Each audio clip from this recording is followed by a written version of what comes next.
guys, Rick Pete back with another video for you. As you can see, I'm wearing my Paul Heyman guy t-shirt. That may not give you a clue as to what this video is going to be about. This video is actually going to be about the ECW World Title.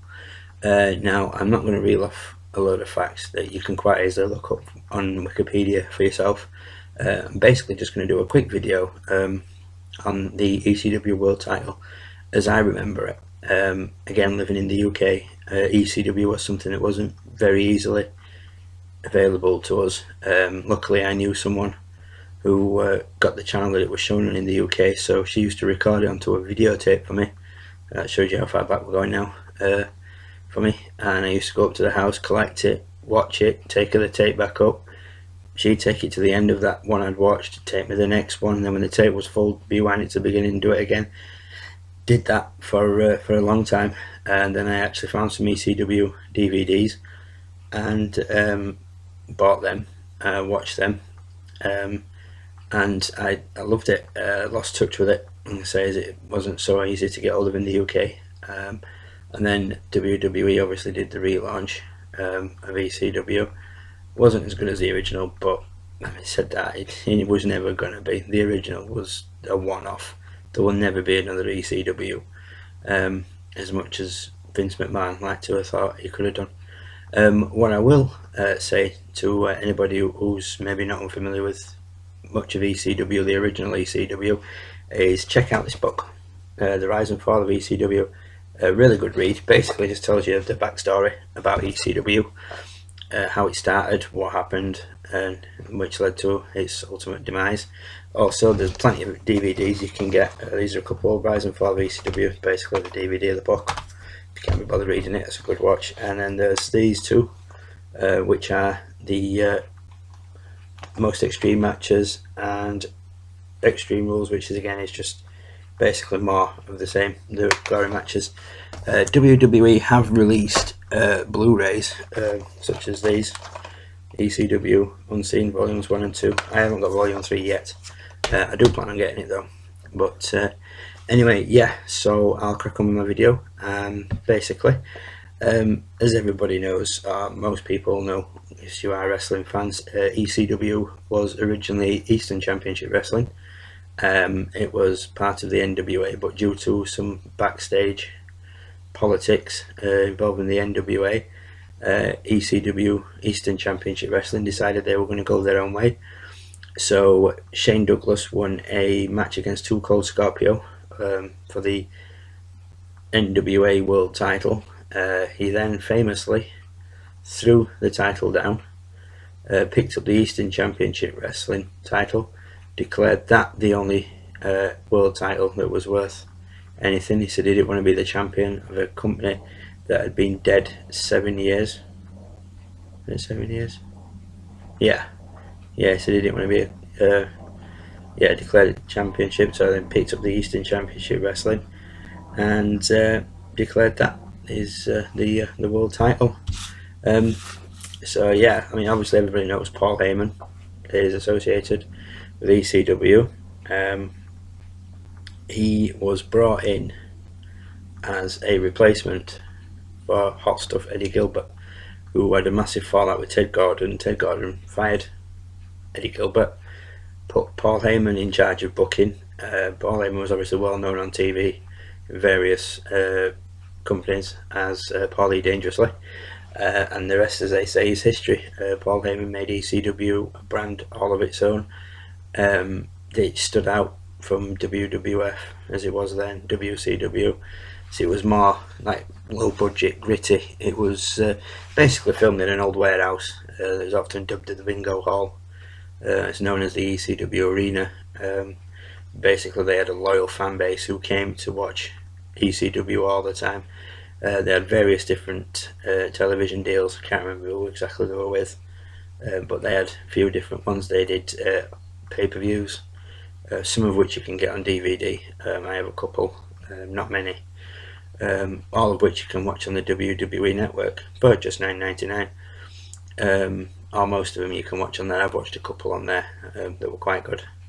But yeah, so my video, like I say, is about the ECW World Championship. So that would be this one.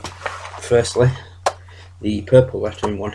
This is the one that, you know, originally ECW came up with their own proper design. They had this one. This one was held by Raven, Sandman, Terry Funk, I believe, held this one. Not did he hold the other one before? Just Incredible held this one. Mike Awesome held this one. Taz held it. I remember Taz coming back in, I think, about 2000 and beat Mike Awesome. Taz was actually under contract to WWF at the time, and they were, ECW and WWF were sort of unofficially in cahoots with each other for talent exchanges, etc. And Mike Awesome was ECW champion, and he'd signed with WCW while he was ECW champion, and threatened to walk onto WCW TV with the ECW title around his waist. So Vince and Paul Heyman came up with a plan, and that led to Taz coming back in, like I say, 2000, and he beat Mike Awesome for the title. So yeah, the title, this one was deactivated, made redundant, whatever you want to call it, in 2001 when ECW folded, which was a shame, but you know, the financial trouble, etc. But you can read all about that wherever you want on the internet. Don't always believe everything on the internet, especially Wikipedia can be changed. But like I said, the book that I showed you, Rise and Fall, the documentaries, will tell you there's plenty of books out there if you want to read up on it. And it is an interesting read. It was a company that was very pioneering for its time, was ECW. I couldn't believe the stuff they were doing, you know, the violence in it.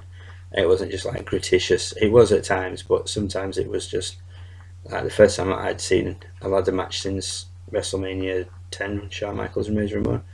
ECW was throwing ladder matches in regular, having like three-way dance ladder matches for the title. I remember seeing one where there was Raven, I believe it was Raven, was champion, and Stevie Richards, Terry Funk and Sandman had to compete in a match, and then the winner went straight into a match for the ECW World Championship against Raven, and it was Terry Funk, and he was absolutely destroyed, but he did it. He beat Raven, which was good. I mean, I liked Terry Funk. I liked Raven. I liked him in WCW. I liked him in ECW. I did like him in WWE, but I was told I didn't think he got a fair run, all told. I thought they didn't really use his character properly. But yeah, I digress. So yeah, that was the original ECW Championship. That's the one that got retired. Is the word I was looking for, retired, in 2001. Then, as we all know, Vince McMahon got giddy and decided to revive ECW on the tails of the coattails of the two One Night Stand pay-per-views that they had. The 2005, which was a brilliant event, and the 2006 one was another good event. The 2005 one is the better of the two, in my opinion. That's just my opinion. Everybody has an opinion on which one's the better one. I think 2005 it had a bit more of an ECW vibe to it. So like I said, when they revived ECW in 2006, they brought in this, very similar. Obviously this is one of my replicas, just want to get out of the way, destroying the flame. It's virtually identical, only difference is red writing. But yeah, this is the one that they brought in. My favourite people to have held this, obviously CM Punk. John Morrison, I like John Morrison when he held it. Obviously there was the debacle with Vince McMahon holding it. Bobby Lashley held it. Chavo Guerrero held it and very quickly lost it at WrestleMania against Kane. I believe that when CM Punk won it, well, I think it's pretty much common knowledge, he was supposed to be wrestling Chris Benoit for this. That didn't happen, obviously, with the events of the Benoit tragedy or whatever you want to call it, but I'm not going to go into that. I prefer to remember Benoit as the wrestler, not what happened that one night. Nobody will ever know, but but yeah, I believe it was supposed to be CM Punk wrestling Chris Benoit, and CM Punk was a massive Benoit fan growing up, absolutely devastated that he wasn't going to get a chance to wrestle him. So yeah, CM Punk won this. Joe Morrison, they were my two favourites to all this. Lashley, I couldn't take or leave Lashley. We just another big guy to me. It were quick, but that's about it. He were never massively did anything to impress me. But yeah, that was that one. And then they relaunched another title, which was, bear with me because this one's quite heavy. This one, the ECW 3D 2008 with the Phoenix, which was meant to represent ECW rising from the flames. I don't know if you can see. Let's see if I can get it. This one's actually re-leveled, so it's a bit easier to fold. Mine has a Matt Hardy nameplate on it. I liked Matt Hardy as champion. Ultimately, I'd like a Christian nameplate on there. Anybody who's seen my TNA video will know that I'm a big Christian fan. So yeah, eventually I would like a Christian nameplate for it, but I'm happy to have Matt Hardy on there. But yeah, this was the last championship. So my two favourites to hold it were Christian and Matt Hardy. Mark Henry held it. Jack Swagger, obviously. Matt Hardy beat Jack Swagger for it eventually. And yeah, 2009, Tommy Dreamer won this belt. I think Christian beat Dreamer for it. Tommy Dreamer won this belt, which made him the only wrestler to have held this one, and this one is the only wrestler to have held the original and the WWE branded ECW World Titles. Christian had some great matches. Remember a ladder match he had with Shelton Benjamin for this. It was an amazing match. Christian handpicked Shelton Benjamin, who was supposed to be a face at the time, and said, "Look, let's go out and just steal the show and do what we do." And they had a great match. That's on the best of 2009-2010 pay-per-view matches DVD. If anybody wants to check that out, you can probably find most of them on the network. You should be able to, I would imagine. But yeah, there was some really good matches for this belt. Like I said, Jack Swagger held it, Mark Henry, and the last person to hold it was Ezekiel Jackson. He won it on February the 16th, 2010. I believe that's a Wikipedia. I remember reading that. And that night he won it. That was the last ECW show. So basically he won the match, won the title, and never got a chance to walk out on TV with it really properly and do anything major with it. So obviously, the ECW was relaunched as a third brand behind Raw and SmackDown. It's like their third show. It was like WWE trying to cash in on the nostalgia of ECW, which, in my opinion, they never really did. They tried to redo something that can never be redone. It'd be like, I don't know, bringing in a third brand now and it being branded WCW. It'd never be the same. Although it wouldn't take much to be WCW at the end, but that's a different story. But yeah, this was the last ECW championship. So yeah, I will be doing more videos about belts, using my replica collection to talk about belts. I'm not going to go into massive detail because there's probably 1,000 videos out there you could watch about them. It's just a matter of trying to keep it fresh and entertaining. And like I say, anything factual you want to know, Wikipedia's there, the network's there, so you can watch title matches. I would highly recommend some of the other ECW title matches for people to watch, because there were some great ones. So yeah, if there's any matches you prefer, you guys out there watching, leave a comment. If I've not seen it, I will check it out. If you leave a link for it or anything, or just tell me the match, and if it isn't one that I've already seen, I will check it out, because even though I've been watching wrestling for years, I've lost touch with some. There was a time when I lost touch with it, so there may be something that I've missed. That was a really good match that I never saw. So yeah, any of you guys want to leave a suggestion or comment on which your favourite design of title is, which your favourite title match is, your favourite champion, anything like that.